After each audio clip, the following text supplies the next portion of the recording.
Next part करते हैं, क्या है 4u² प्लस में 8u। ठीक है, 4u² प्लस में 8u। तो यहाँ से क्या करेंगे, हम इसमें से कॉमन निकाल लेते हैं। क्या करते हैं, कॉमन निकाल लेते हैं। ये हो जाएगा 4u, ब्रैकेट में बचेगा u प्लस में 2। ठीक है, क्योंकि 4u से 8 में डिवाइड करेंगे तो 2 ही बचेगा, और 4u से u में मल्टीप्लाई करें तो u 4u² प्लस 4 8u। ठीक है, इज इक्वल टू 0। तो एक बार ले लेंगे हम 4u इज इक्वल टू 0, यानी u बराबर 0 अपॉन में 4। किसी भी संख्या को 0 से डिवाइड किया जाता है या मल्टीप्लाई किया जाता है या फिर ठीक है डिवाइड मल्टीप्लाई किया जाता है तो वो संख्या क्या हो जाती है, 0 हो जाती है, यानी u is equal to 0। And u एक ले लेते हैं, u प्लस में 2 इज इक्वल टू 0, यानी u बराबर -2। और हम इसको अल्फा बीटा पे सॉल्व कर देते हैं। अल्फा प्लस में beta is equal to -b by a, यानी अल्फा प्लस बीटा, अल्फा की वैल्यू 0, बीटा की value -2, minus b, minus b की वैल्यू कितनी है 8 अपॉन में a कितना है 4। 0 में से -2 गया तो -2 बचेगा, एंड 4 से -2 यानी इक्वल टू -2। ठीक है, LHS इक्वल टू RHS। ठीक है, नंबर 2 पार्ट है alpha into beta equal to c by a, यानी अल्फा इंटू बीटा, यानी अल्फा की वैल्यू 0, बीटा की वैल्यू 2, और c, इसमें c तो हमारे पास है ही नहीं, तो c नहीं है तो क्या लिखेंगे 0 अपॉन में 4, यानी 0 अपॉन में 0 बाई 0। ठीक है, 0 इक्वल टू 0। तो हमारे पास क्या हो गया, LHS is equal to RHS, यानी हमारा दोनों क्या आ रहा है, जांच हमारी जो हमने चेकिंग की है वो बिल्कुल ठीक आ रही है, यानी पार्ट 3 पार्ट 4 खत्म। ठीक है, नेक्स्ट 5th पार्ट करते हैं, t² माइनस में 15।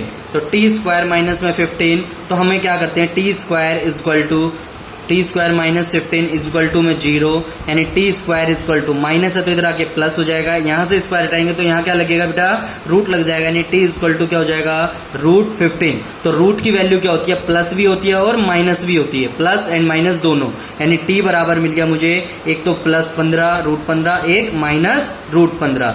अल्फा और बीटा मिल गया मुझे, तो अल्फा बीटा की value, alpha plus beta formula होता है मेरे पास, alpha plus beta is equal to -b upon में a। तो अल्फा की वैल्यू √15, यहाँ पे प्लस, बीटा की वैल्यू -√15। ठीक है, माइनस b की वैल्यू, b तो इसमें है ही नहीं, तो b की वैल्यू 0 अपॉन में 1, यानी प्लस माइनस माइनस, यानी ये हो गया 0 इज इक्वल टू में 0, यानी LHS is equal to RHS। ठीक है, अब हम क्या करते हैं, प्रोडक्ट ऑफ जीरोज यानी शून्यकों का गुणनफल भी निकाल लेते हैं। Alpha into beta is equal to c by a। तो c बाय अल्फा कितना है √15 एंड बीटा कितना है -√15। c की वैल्यू -15 अपॉन 1।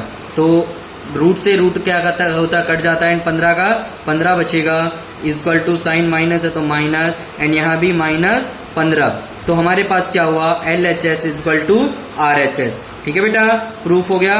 ठीक है, तो हमारे दोनों जांच बिल्कुल ओके आ रही है, तो हमारा क्या है, ये बिल्कुल फैक्टर ठीक है। 6 पार्ट इसमें क्या कह रहा है कि 6 3x² माइनस x माइनस में 4। तो हमें क्या करना है इस क्वेश्चन में, फर्स्ट लास्ट वाले से फर्स्ट को मल्टीप्लाई, 4 3 जा 12 एंड 12 का फैक्टर निकालने हैं, 2 से 6, 2 से 3, 3 से 1, एंड हमारे पास 4 एंड 3 फैक्टर बना लेते हैं हम।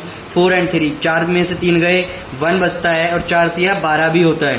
तो हम क्या करते हैं, 3x² माइनस में 4x प्लस में 3x, क्योंकि plus minus minus and sign बढ़ेगा, एंड माइनस में 4। यहाँ से हमारे पास क्या होगा, हम इसको आगे लिख लेते हैं एक बार, 3x² प्लस में 3x माइनस में 4x और माइनस में 4, क्योंकि हमारे पास 4 एंड 3 में से कॉमन नहीं आएगा, एंड 3 एंड 3 में से कॉमन आ सकता है, इसलिए हम 3x को आगे लिख देते हैं और 4 को पीछे लिख देते हैं, इक्वल टू में 0 लगाते चलिए। ठीक है, यहाँ से कॉमन निकालते हैं, 3x कॉमन, यहाँ बचा मेरे पास x प्लस में 1, bracket same as it is x plus में 1, यहाँ पे क्या होगा, x है यहाँ 4x बनाना माइनस, तो -4x इक्वल टू 0, यानी हो गया 3x माइनस में 4, एंड एक बन गया x प्लस में 1, तो इक्वल टू 0, यानी एक हो गया 3x माइनस 4 इक्वल टू में 0, यानी 3x बराबर हो गया 4, x बराबर 4 अपॉन में 3, यानी x अल्फा मिल गया मुझे। ठीक है, उसके बाद बीटा, x प्लस में 1 इज इक्वल टू 0, यानी x बराबर -1। हमारे पास अल्फा बीटा दोनों निकल गए। अब हम क्या करते हैं, इसकी जांच कर लेते हैं। Alpha plus beta is equal to -b/a। तो अल्फा प्लस बीटा, अल्फा कितना है हमारे पास, अल्फा भी निकाला 4/3 एंड बीटा कितना है -1 एंड -b/a, माइनस b की वैल्यू है 1 और a की वैल्यू है 3। यहाँ से बटे में 1 लगा के एलसीएम लेते हैं 3 के हो गया 4 प्लस -3, ठीक है, -1/3 एंड ये वाला माइनस, ठीक है, 1/3 माइनस प्लस माइनस होता है, यानी ये प्लस हो गया एंड प्लस माइनस माइनस 4 में से 3 गया 1/3 इज इक्वल टू 1/3, यानी LHS is equal to RHS। ठीक है बेटा, इसके बाद हम क्या करते हैं, दूसरा जांच करते हैं। Alpha into beta is equal to formula होता है मेरे पास C/A। अल्फा की वैल्यू है हमारे पास 4/3 एंड बीटा की वैल्यू है मेरे पास -1 एंड C की वैल्यू है -4, A की वैल्यू है 3। 4 में से -4/3, यहाँ भी आ गया -4/3, यानी LHS बराबर RHS। जब भी हमारे पास LHS बराबर RHS आ जाए दोनों पार्ट, तो हमारा क्वेश्चन फैक्टर ठीक है, वरना हमारा फैक्टर रॉन्ग हो सकता है कहीं ना कहीं। ठीक है बेटा, चैप्टर ये 2.2 का क्वेश्चन नंबर 1 फिनिश।